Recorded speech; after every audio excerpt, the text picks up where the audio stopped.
Hello guys, how are you. तो दोस्तों, मैं हूं सुधीर सचदेवा, आपका दोस्त। और आज हम स्टार्ट करने वाले हैं फैक्ट्रीज एक्ट 1948 के मल्टीपल चॉइस क्वेश्चंस। तो दोस्तों, ये जो वीडियो है ये आपको फैक्ट्रीज एक्ट की प्रैक्टिस करवाएगा और हम इसमें तरह तरह के क्वेश्चंस करने वाले हैं दोस्तों, जो कि आपकी नॉलेज को टेस्ट करेंगे। और जितनी भी हमने आज तक पढ़ाई की है फैक्ट्रीज एक्ट के बारे में, जितना भी पढ़ा है वो हम आज यहां पर सीखने वाले हैं। क्या ये बात समझ आई? तो मेरे भाई, सबसे पहले पहला क्वेश्चन आता है हमारे पास, factories act was enacted in the year. कौन से साल में इनेक्ट हुआ था? नाम से ही जाहिर है। वैसे तो ऊपर आप नाम देख सकते हैं कि फैक्ट्रीज एक्ट 1948 था, तो भाई इसमें आंसर भी कहां होना चाहिए? ये रहा 1948। तो दिस इज द आंसर दोस्तों, राइट। तो ये है हमारा आंसर। आगे चलते हैं अगले क्वेश्चन पर। अगला क्वेश्चन कहता है, which of the following is not an objective of factories act. तो भाई इनमें से कौन सा ऐसा है जो कि फैक्ट्रीज एक्ट का ऑब्जेक्टिव नहीं है? आइए देखें। तो पहला पॉइंट हमारा क्या कहता है? Protect interest of workers in factories. ये तो जाहिर सी बात है कि फैक्ट्रीज एक्ट का मेन मोटिव यही होता है कि वो वर्कर्स के इंटरेस्ट को प्रोटेक्ट करे। दूसरा है सिक्योर गुड वर्किंग कंडीशंस। तो भाई इसका मतलब ये भी सिक्योर गुड वर्किंग कंडीशंस, ये भी क्या है? ये भी बहुत जरूरी और फैक्ट्रीज एक्ट का ऑब्जेक्टिव है। तीसरा है रेगुलेट द कॉन्ट्रैक्ट लेबरर्स। भाई इस पर तो सोचना पड़ेगा। कॉन्ट्रैक्ट लेबरर्स के कंडीशंस को, इन सबको वो रेगुलेट नहीं करता। फिर भी हम एक काम करते हैं, डी पॉइंट पढ़ लेते हैं। डी पॉइंट क्या कहता है? डी कहता है provide for adequate safety measures for factory workers. बिल्कुल ठीक बात है। इसका मतलब दोस्तों, ये जो रेगुलेट द कॉन्ट्रैक्ट लेबरर्स है, यही हमारा आंसर है। क्या ये बात ठीक है क्या नहीं? चलिए अगले क्वेश्चन की ओर चलें। लिखा है dash or more workers. Question number 3, dash or more workers carrying manufacturing process with the aid of power constitutes factory as per factories act 1948। तो अगर मैं इसकी बात करूं तो 10, 20, 100 या 7, आपको याद होगा दोस्तों, 10 या उससे ज्यादा वर्कर अगर काम कर रहे होंगे तो हम क्या कहेंगे कि भाई यही मैन्युफैक्चरिंग प्रोसेस हो रहा है with the aid of power. तो इसका मतलब यही आंसर होना चाहिए। तो आंसर है मेरे भाई 10। क्वेश्चन नंबर 4 की ओर आते हैं। लिखा है adult age per factories act 1948 means a person who has completed the age of, कौन सी? 21, 18, 15, 16। तो दोस्तों इसके लिए हमारा आंसर क्या है? 18 years of age. 18 years of age जो पूरी कर ले वो क्या बन जाता है भाई? वो है adult age per factories act 1948।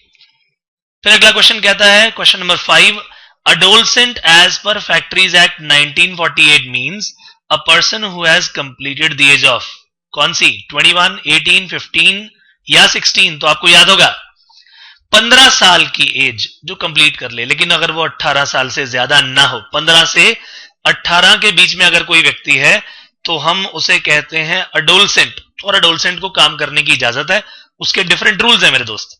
तो यही है हमारा आंसर। अब चलते हैं अगले क्वेश्चन पर। Child age per factories act 1948। Child कौन है दोस्तों? तो 15 साल जिसने अचीव नहीं की एज, वो कौन है भाई? वो है चाइल्ड। 15 से 18 के बीच में कौन होता है? अडोलसेंट। 18 कंप्लीट करने के बाद और उसके ऊपर क्या बन जाता है? अडल्ट। तो ये 6 का आंसर हो गया मेरे भाई सी। चला जाए आगे। तो अब आते हैं क्वेश्चन नंबर 7 की ओर। क्वेश्चन नंबर 7 हमारा कहता है first schedule can be amended by notification in official gazette. भाई फर्स्ट शेड्यूल के अंदर आप जानते हैं कि हमने डिस्कशन किया था क्या क्या चीजें आती हैं, और अगर फर्स्ट शेड्यूल में कोई अमेंडमेंट करनी हो तो आपको याद है कि स्टेट गवर्नमेंट के पास ये पावर है कि वो उसे ऑफिशियल गैजेट को में एक नोटिफिकेशन देकर अमेंड कर सकती है। तो स्टेट, सेंट्रल, कलेक्टर या प्रेसिडेंट? आंसर है मेरे भाई स्टेट गवर्नमेंट। चला जाए क्वेश्चन नंबर 8 की ओर। तो क्वेश्चन नंबर 8 हमारा क्या कहता है, आइए देखें। क्वेश्चन नंबर 8 कहता है which of the following does not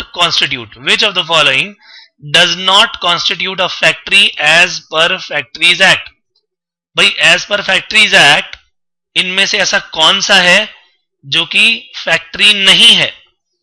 mine, hotel, mobile unit of armed forces, तो इनमें तो भैया कोई भी फैक्ट्री नहीं है। फैक्ट्रीज की डिटेल हमने पढ़ी थी, फैक्ट्रीज के अंदर क्या क्या कवर होता है क्या क्या नहीं, उनमें mine, mobile unit of armed forces, hotel, इनमें से कोई भी फैक्ट्री नहीं है मेरे भाई। तो आंसर हो गया हमारा डी फॉर दिल्ली। आइए क्वेश्चन नंबर 9 की ओर चले।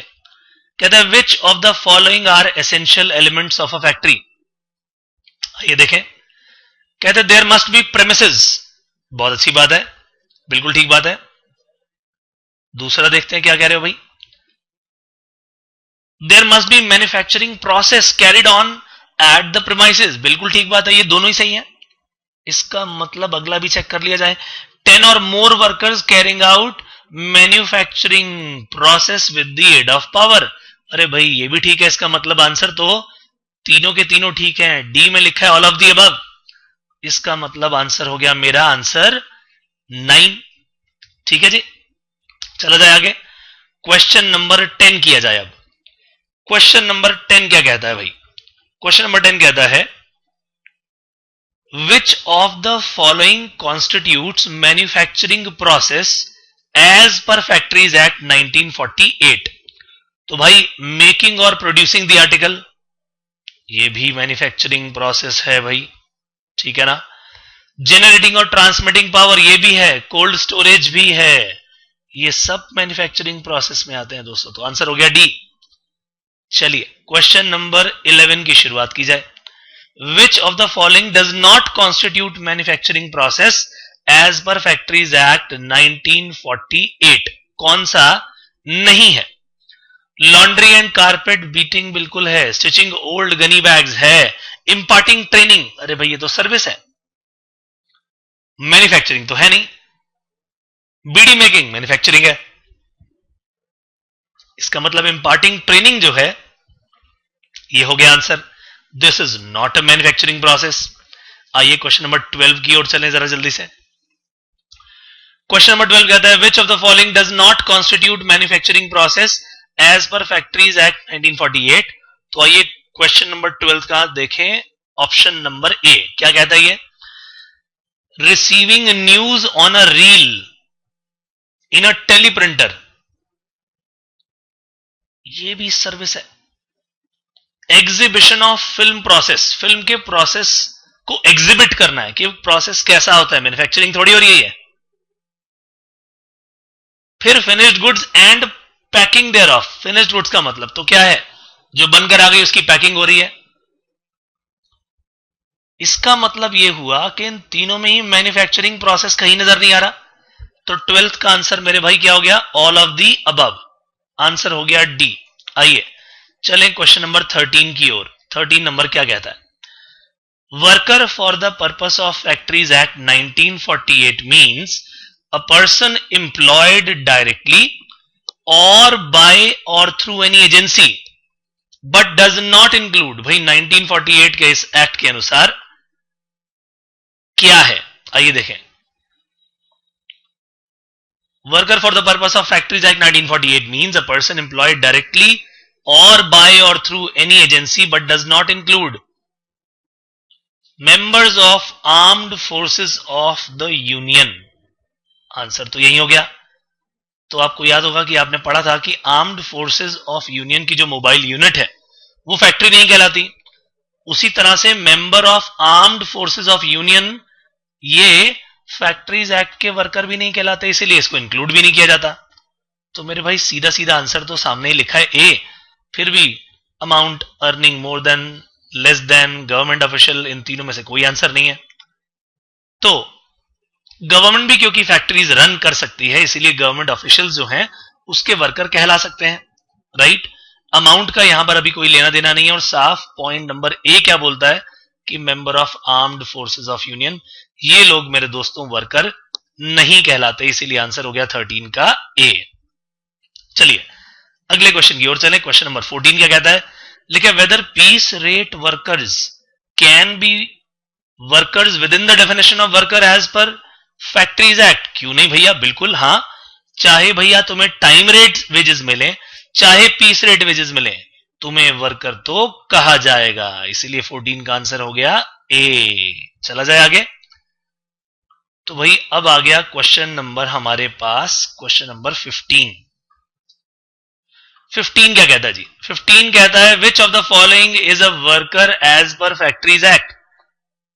इनमें से कौन सा फैक्ट्रीज एक्ट के हिसाब से वर्कर है? कॉन्ट्रैक्टर आउटसाइडर हो गया, नहीं है। पार्टनर तो बिजनेसमैन में आ गया, तो वर्कर कैसे कहलाएगा?